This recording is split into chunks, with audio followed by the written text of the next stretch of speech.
Who really likes going through training, despite it being an often necessary part of life? Gotta learn how to do things somehow. And for some, training might just take a few hours, maybe a couple days. For others, like the military, training is an ongoing and never-ending process. While training is meant to prepare you for the job at hand, sometimes shit happens. Accidents beyond your control take place and put your own life at risk. Like on March 23, 1994, when an F-16D had a mid-air collision with a C-130 that led to the deaths of paratroopers training nearby. So, what happened? I'm Andrew, and this is History's a Disaster.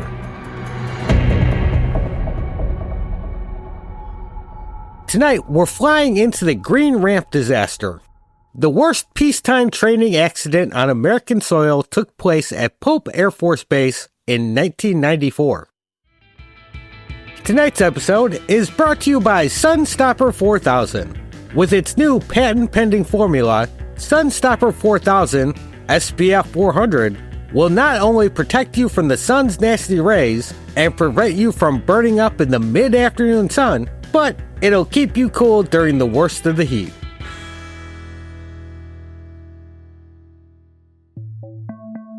March 23, 1994 was a clear sunny day. The breeze was calm and the temperature was just about right in the mid-60s, which makes it a good day to be outside. You know, throwing a frisbee, going on a picnic, or even jumping out of a perfectly good airplane, which is exactly what several units from the Army's 82nd Airborne Division, as well as the 18th Airborne Corps, were planning on doing. The 18th Airborne Corps, stationed at Fort Bragg near Fayetteville, North Carolina, had scheduled 2 parachute missions for the day, one in the late afternoon and another in the evening, using planes from Pope Air Force Base. Due to Army regulations, they were required to undergo pre-jump exercises within 24 hours of taking off. So the paratroopers gathered on the staging area known as Green Ramp, which is on the southern end of Pope's main runway. Green Ramp contained the Jump Master School buildings, the Jumpers Assembly Building, which is often called the Pack Shed, a series of Connex containers, and just for reference, a Connex container is a shipping container, like what you'd see on the back of a semi, minus the wheels and frame. 2 Air Force buildings, a snack bar, and the Jump Master School training area, where mock doors and C-130 and C-141 mock aircrafts were located, all lined up in a neat little row. The paratroopers used these mock-ups for practicing aircraft exits, as well as smaller platforms in between the mock-ups for practicing parachute landing falls. A pair of C-141 Starlifters, which are not normally there but participating in the exercises, sat on the tarmac about 75 feet from the mock doors waiting for the upcoming missions. Vehicles lined the driveway near the pack shed and next to the Jump Master School. The paratroopers on Green Ramp were in the middle of doing different things in preparation for the upcoming jump. Some of them readied themselves for practice jumps from the first set of mock doors, while others sat on the ground with their backs to the airfield as they listened to the Jump Master's review on static line injuries. From a small platform in front of the trailers, paratroopers rehearsed parachute landing falls by repeatedly jumping off the platforms. Others formed assembly lines in the area between the cargo shed and the concrete platforms. After their names were called, they moved out to the chalk lines at the far end of the marshalling area, waiting to get their chutes. Close to 500 paratroopers were on Green Ramp that afternoon. Many of them were crowded into a narrow corridor formed by the pack shed and the Connex containers on one side, and the snack bar and mock-ups on the other side. More paratroopers attended airborne classes held at the nearby Jump Master School. Overhead, aircraft were doing their own training. A 2-seat F-16D Fighting Falcon of the 74th Fighter Squadron, with Captains Joseph Giacino and Scott Salmon on board and conducting a simulated flameout approach, when it collided with a C-130E Hercules, crewed by Captain Jose Reyes, Lieutenant Adam Zarat, and Sergeant Joel Myers. Both aircraft crews were members of the 23rd Wing, which was the host unit at Pope Air Force Base at the time.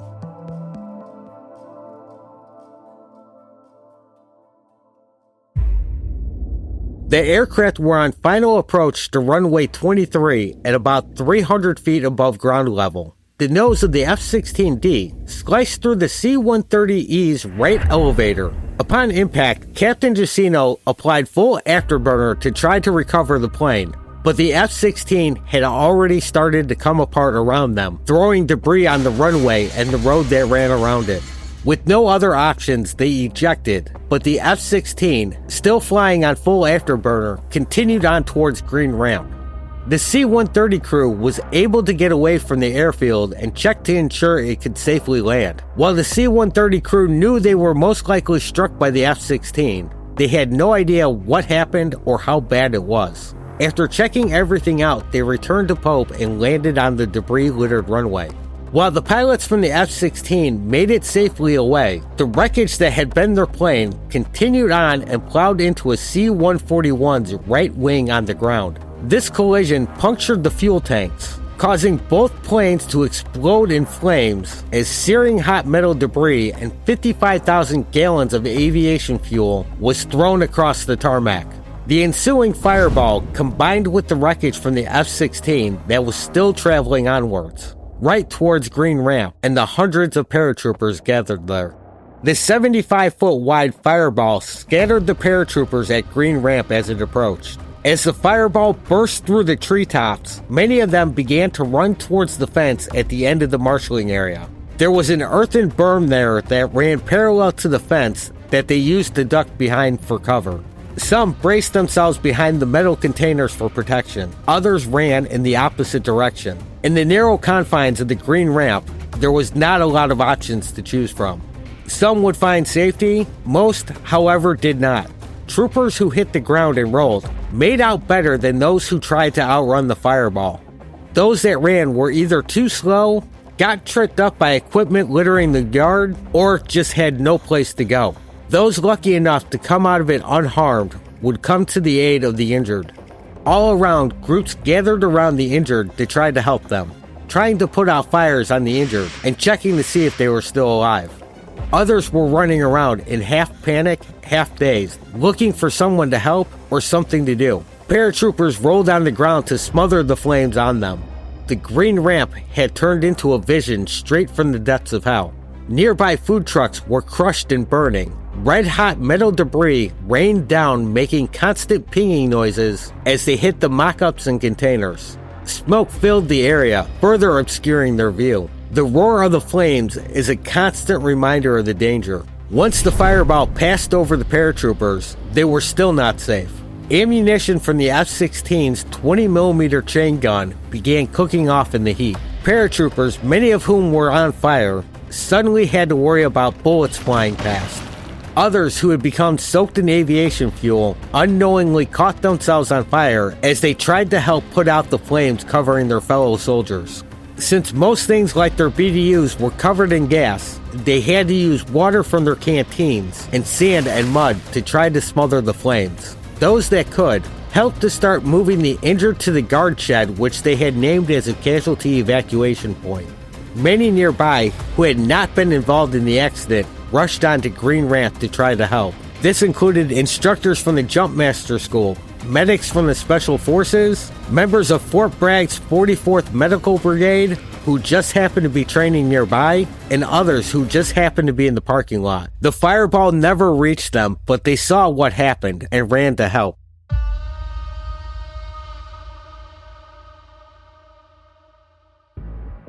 To transport wounded to the Womack Army Medical Center on Fort Bragg, they commandeered anything they could: trucks, Humvees, personal cars, anything they could get their hands on.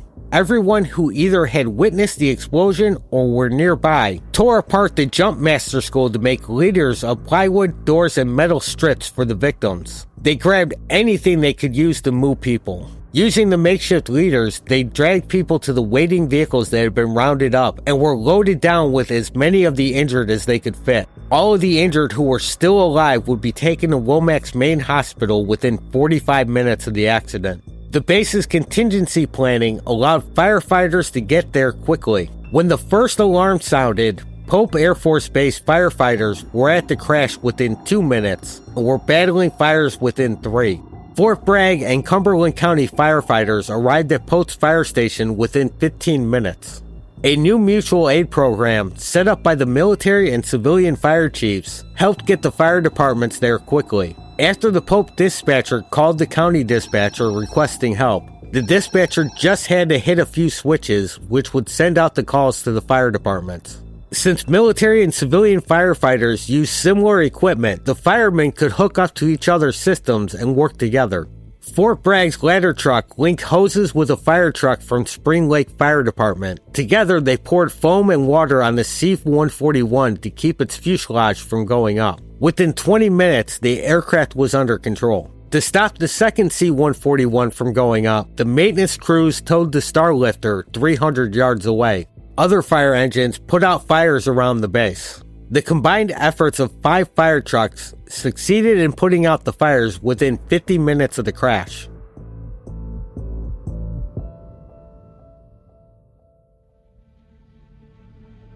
When the fires were out, the firefighters searched for the F-16's tank of hydrazine, a chemical used for emergency engine restarting. Hydrazine is a highly toxic chemical they did not want just lying around. They would later find the canister near the center of the accident site. Within minutes of getting the call, medical rescue teams from Pope Air Force Base and Fort Bragg reached the scene. 4 ambulances from the 23rd Medical Squadron answered the call from various locations. 3 of the ambulances were on the road and witnessed the collision. One of these would go on to rescue the 2 F-16 pilots and take them to the Pope Air Force Base clinic. The 23rd Medical Squadron's Unit Control Center activated because of the crash and sent out a 5th ambulance, medicines, and supplies to Green Ramp. The 44th Medical Brigade also arrived with ambulances within minutes. In response to the alert, Womack Army Medical Center activated its disaster plan and sent ambulances to Green Ramp also. 2 UH-60 medevac helicopters from the 57th Medical Company had also flown in and landed near Green Ramp as well. The first chopper arrived 8 minutes after being called in and departed for Womack with 2-liter cases shortly after. The second helicopter touched down but would not be needed to evacuate. 6 other medevac choppers stood by at Womack and at nearby Simmons Army Airfield to transfer anyone from Womack to other facilities. Only limited triage would occur at the crash site because of the fire and exploding ammunition, along with the number of medical personnel and vehicles available that make quick work of transporting casualties to Womack. 6 burn patients were taken to the Pope Air Force Base clinic and later transported to Womack. 9 were pronounced dead at the scene and placed in a temporary morgue in a small building near the crash site before being moved to the morgue at Womack. The emergency department at Womack activated their mass casualty plan after getting the call. Assuming the worst, additional emergency room physicians, nurses, and medical technicians were called in. At the same time, every other department was alerted and activated their own plans. The emergency room was cleared of anyone not needing immediate care. Extra stretchers and carts were brought in. They did everything they could to prepare for the wounded they knew were coming. Inpatient wards prepared to receive casualties as well. The first victims to enter the emergency room were 2 food vendors with minor burns who were sent to the outpatient clinic. The next patient arrived on a plywood stretcher. He had lost a leg and a tourniquet was held in place by a crowbar. He was conscious and alert and sent to the trauma area. Another trooper suffered burns on 100% of his body. Emergency room staff cared for him while they arranged for him to be transported to a regional burn facility. Outside the emergency room, vehicles with casualties on board arrived one after another. Burns covered 80 to 90% of their bodies. Some had head injuries, bone fractures, and shrapnel wounds. Hospital staff ran out to meet the casualties. Since the emergency room could not hold the number coming in, triage was started in the driveway. Doctors pronounced dead 2 who had suffered cardiac arrest en route and escorted 3 others to the outpatient clinic. The triage area spilled over into an oval of grass situated inside a horseshoe drive that ran up to and away from the emergency room. Within half an hour, every inch of lawn was covered with the injured. Casualties lay on plastic sheets or on temporary leader stands. Sterile covers protected the burned paratroopers. Medical staff applied saline solutions to burns and gave IV fluids to prevent shock. Volunteer soldiers held sheets tied together to form a perimeter around the oval and protect the patient's privacy from the reporters who had begun to gather across the street. Inside the hospital, patients filled the 22 emergency room beds. People lay on stretchers on the floor between the beds and in every space available in the waiting room and the hallway outside. Nearby hospitals were notified of the crash and arrangements were made to receive additional help. The burn centers at the University of North Carolina in Chapel Hill and at Duke University Medical Center in Durham, as well as the Army Burn Unit located at Brooke Army Medical Center in San Antonio, were also contacted. The majority of the injured had flooded through the emergency room within an hour of the crash. To care for the injured, each treatment team was assigned an emergency room physician, 1 or 2 nurses, and 2 medical technicians. Often these team members had not worked together before or had never worked in an emergency room, but all had done the basics like inserting Foleys and IVs and were just told what basics needed to be done. The accident happened near the change of shift for Womack, which would leave the hospital double-staffed, greatly helping out with the number of casualties coming in.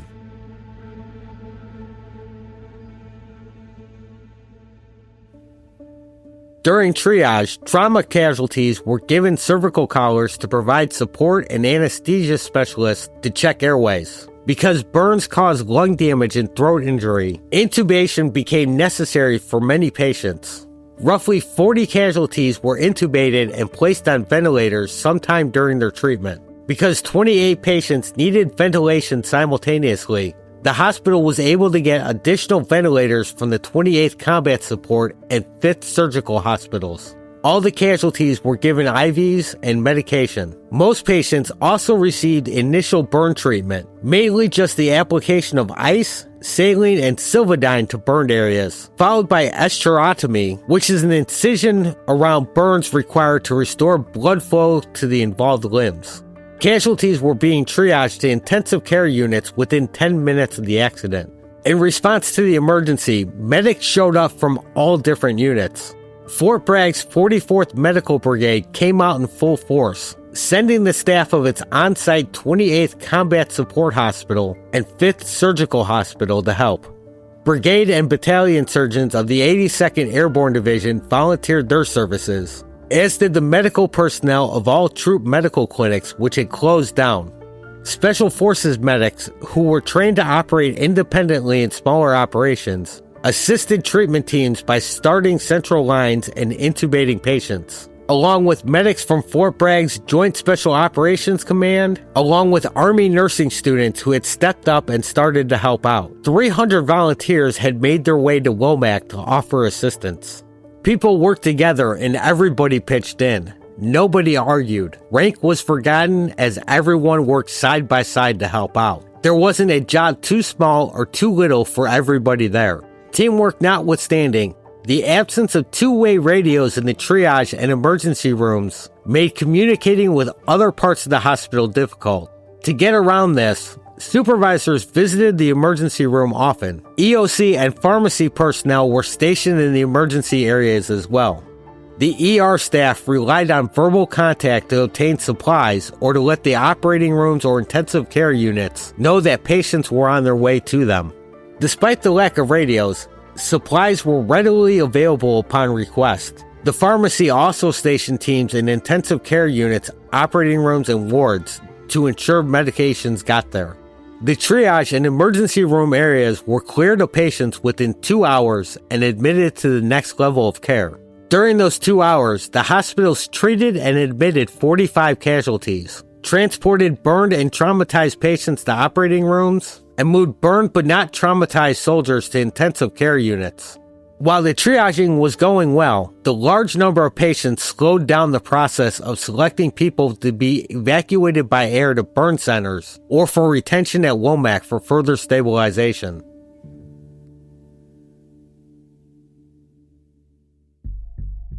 The departure of severely burned patients to the University of North Carolina's burn center at Chapel Hill was delayed, which didn't delay treatment since each person was followed closely by a team of physicians, nurses, and medical techs. Womack surgeons completed 4 ongoing operations within 15 minutes of the crash and canceled scheduled operations not yet started. As a result, 4 operating tables were available within 20 minutes of the crash, and all operating rooms were ready 30 minutes after that. At the time of the crash, the 28th Combat Support Hospital was setting up in the parking lot next to Womack to provide overflow operating room space since Womack's operating rooms were being renovated, which meant that all of the Combat Support Hospital staff was available to assist. Only a few of the injured would require immediate surgery that was dealt with quickly. To manage all who would need surgery later, additional operating rooms on the labor and delivery ward were opened up. During the night and into the next morning, surgeons performed 38 procedures on 16 patients in the operating rooms and more surgery on 13 patients in the wards. By 10 p.m., Womack Army Medical Center provided initial management to all of the accident victims. The 9 killed at the site and the 2 who died en route to the hospital were taken to the morgue. The hospital treated and released 51 casualties and admitted 55. 25 to intensive care units, and 30 to inpatient wards. Another 13 were transferred to regional hospitals. In total, the Green Ramp disaster caused 130 casualties. Hospital personnel, despite their best efforts, could not save everyone. At Womack, 1 died about 30 minutes after the accident. Another died about 12 hours later. By March 26th, the crash had claimed 10 more lives. 5 at Womack and 5 at JC, for a total of 23 dead. This total would increase to 24 10 months later when the last victim passed away from his injuries. The follow-up investigation by the Air Force found that civilian and military air traffic controllers to be mostly at fault for the accident. The Air Force investigation found multiple causes for the mid-air collision, faulting air traffic control for the majority of them.